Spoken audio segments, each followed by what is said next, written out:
Hello everyone, we are from Polytechnic LPP Yogyakarta, Accounting Diplomatry Study Program. Di sini kami akan menjelaskan mengenai common mistakes. Anggota kelompok kami, yang pertama ada Finance TPP Akademi, yang kedua ada Hesti Ramadini, yang ketiga Khairuni Fijri Mauli Harahap, yang keempat Retna Kurniasari, dan yang kelima adalah Risma Purwanti.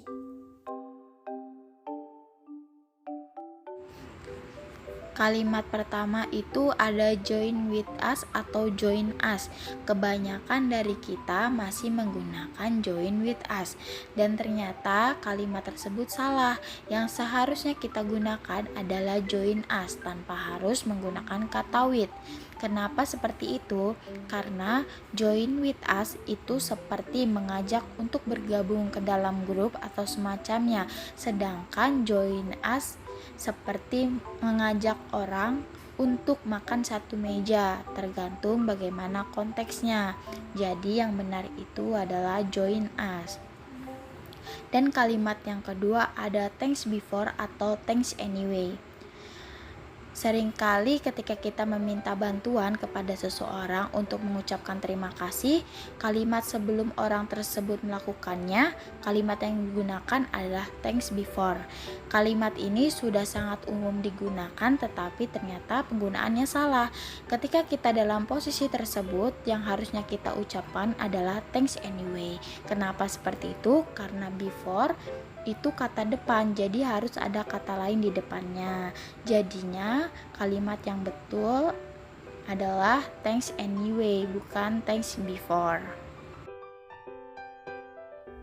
Oke, next. Yang pertama, how things versus how are things. Di dalam bahasa Indonesia, kalau kita mau menyebutkan barang yang berjumlah jamak, kita tinggal menyebutkannya dua kali. Misalnya, barang menjadi barang-barang, anak menjadi anak-anak.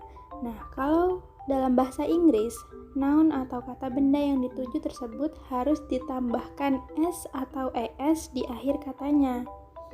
Nah, things di sini adalah bentuk jamak dari thing. Dan to be yang dibutuhkan untuk kata benda jamak adalah are. Maka kalimat yang benar adalah yang kedua, yaitu how are things. Yang kedua adalah number versus amount. Kedua kata tersebut sama-sama memiliki arti jumlah. Sebenarnya, kedua kata tersebut cukup mudah untuk dibedakan. Namun, kenyataannya pada kehidupan sehari-hari, hal tersebut cukup sulit untuk dibedakan. Yang pertama, number. Number di sini digunakan hanya untuk countable nouns atau kata benda yang dapat dihitung. Example, there are a large number of students in the class. Ada banyak siswa di dalam kelas. Nah, yang kedua adalah amount. Amount di sini digunakan hanya untuk uncountable noun atau kata benda yang tidak dapat dihitung. Example, there is amount of milk there. Ada sejumlah susu di sana. Everyday versus everyday adalah kesalahan yang sering banget terjadi. Karena sekilas memang sama, tetapi everyday yang ditulis tanpa spasi antara every dan day artinya sehari-hari dan merupakan bentuk kata sifat. Example, in my everyday life, I can never skip on day without using internet. Sedangkan everyday yang pakai spasi inilah yang artinya setiap hari dan merupakan kata keterangan waktu. Kata kedua inilah yang sering dipakai dan seringkali salah karena ditulis nyatu antara every dan day-nya. Lay and lie memiliki makna yang hampir mirip. Lay artinya menaruh atau meletakkan, dan lie artinya membaringkan. Karena kemiripan tersebut seringkali keliru dalam penggunaannya. Lay adalah kata kerja yang beraturan atau regular verb yang membutuhkan direct object. Example, I lay my hand down on the table. Aku membaringkan kepalaku di atas meja. Sedangkan lie adalah kata kerja yang tidak beraturan atau irregular verb yang tidak membutuhkan direct object. Example, I lie down on my sofa. Aku berbaring di atas sofaku.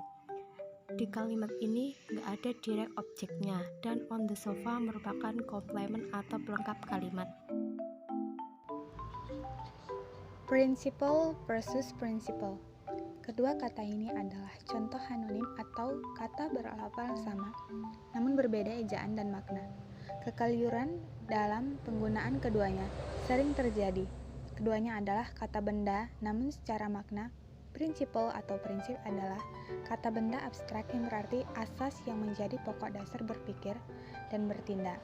Sementara itu, principle artinya kepala sekolah.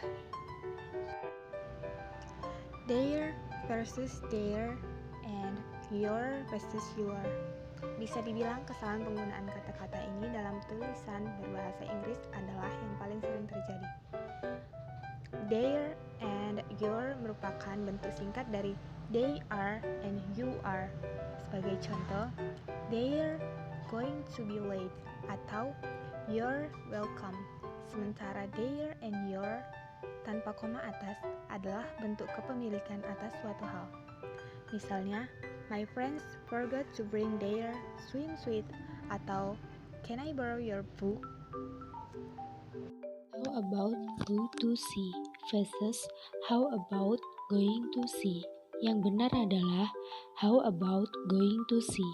Mengapa? Karena kata about merupakan preposition. Selain itu, kata about juga merupakan adverb. Jadi, tidak bisa meletakkan verb 1 setelah kata about. Seharusnya meletakkan verb ing setelah kata about. Advice versus advice.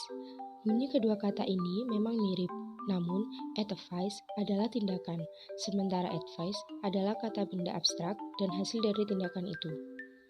To advise someone merujuk pada tindakan yang kita lakukan untuk membantu seseorang menghadapi masalah dengan memberikan nasihat, saran, ataupun usul. Nasihat itu sendiri adalah advice.